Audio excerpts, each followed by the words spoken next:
खबर शामिल करते हैं मुजफ्फरगढ़ से। ब्यूरो चीफ मुश्ताक अहमद आसी से। जख्म मेरे मुस्कुराए हैं इस अंदाज से कि दुश्मनों के दिल जले और दोस्तों की निकली आह ना जाए।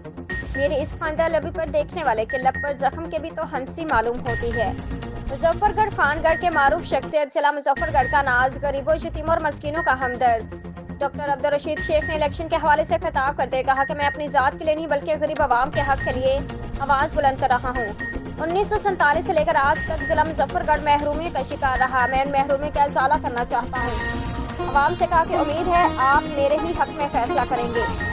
मुजफ्फरगढ़ हमारी सियासत मोहब्बतों की सियासत है। हमारी सियासत अखुवत की सियासत है। हमारी सियासत वसीतर अवामी मफादात की खातिर कुर्बानी देने की सियासत है। हमारी सियासत तरक्की की सियासत है। हमारी सियासत खिदमत की सियासत है। हमें सियासत अपने लोगों के वसीतर मफाद के लिए करनी चाहिए, अपने लोगों की बेहतरी के लिए काविशें करनी चाहिए। हमारे पेश नज़र हमारा मकसद सिर्फ इलाके का काम करना और मिलकर अपने हलकों को मिसाली बनाना, अपने लोगों में इत्तफाक, इत्तेहाद, प्यार, मोहब्बत बहाल रखना, अपने लोगों की आवाज़ बनाना। जब आपकी सोच मस्बत और दिल सबके लिए एक जैसा हो तो रास्ता अल्लाह की ज़ात देती है। मुश्ताक अहमद आसी, ज़ोर न्यूज़, मुजफ्फरगढ़।